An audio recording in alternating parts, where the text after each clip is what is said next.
back to this land. Then we went to the book of Deuteronomy, 28th chapter, 68th verse, and said, thou shalt go into Egypt again, this time by ships, and there you shall be sold as male and female slaves, and no man shall buy you. Then in order to confirm whether or not the children of Israel were people of African descent, we went to the 10th chapter of Genesis, and we looked at the sons of Ham. Ham, one of the sons of Noah, had 4 sons himself. In the language of the Bible, Cush, Ethiopia, Put, Libya, Mitzrayim, which is a Hebrew word for Egypt, one of the sons, and then Canaan land. Canaan land became Israel. We consulted a notable biblical scholar who explained one origin of African presence in the Bible. Genesis 10:1 refers to the sons of Noah as Shem, Ham, and Japheth, who themselves had sons after the flood. Genesis 10:6 refers to the Hamites as the sons of Ham, who inhabited North and Northeast Africa. The sons are Cush, which is present-day Ethiopia, Mizraim, present-day Egypt, Put, present-day Libya, and Canaan, which is present-day Palestine, Israel. The African presence is still visible in Israel today. There are thousands of African Palestinians who live in Israel with deep roots to the land, whose ancestors date back for centuries.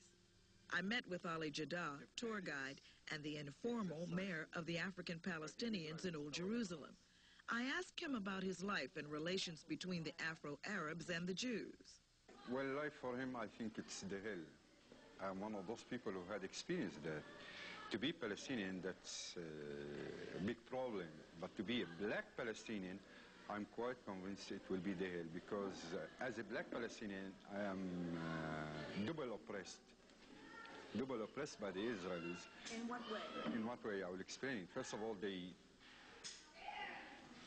they oppress me as a Palestinian, you see. Secondly, they oppress me because of my color. Whenever I go around in the Israeli side, they call me Kushi. Kushi means nigger. Kushi means nigger. So, in Israel, the land of God, people who are the brothers of the Arabs, 2 brothers, you are called nigger as I am called nigger in America? Let's say on the surface, this is what they say, that this is the land of God and we are cousins and there should be total equality. But once you come to the practice, when you come on ground, you will find that there is a lot of discrimination and there is a real divorce between what they say and what they exercise. Blacks and whites who watch the show saying, so why stay? Why stay when you are called nigger every day? Why stay when you are denied your rights? On the contrary,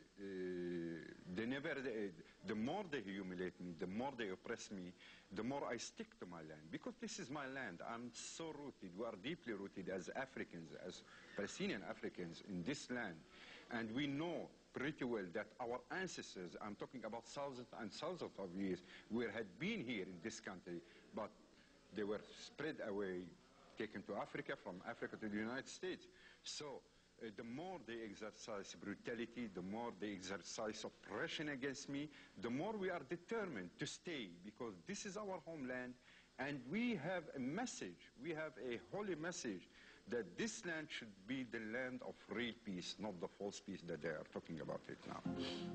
As I did the interview, I couldn't help but be amazed at the dismal setting.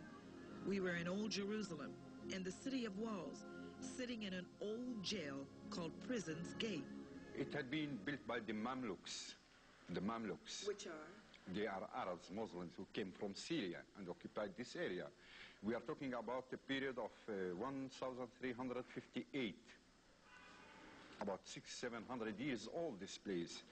Then afterwards, this place was taken by the Turks, when the Turkish Empire occupied the whole area over here. So those places were transferred to jails.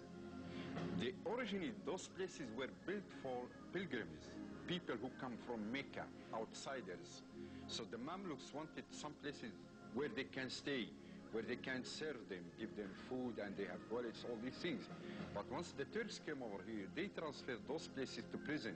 In the place you are sitting just now, they used to locate people who were sentenced to life. while in the other section, they used to locate people who were sentenced to death.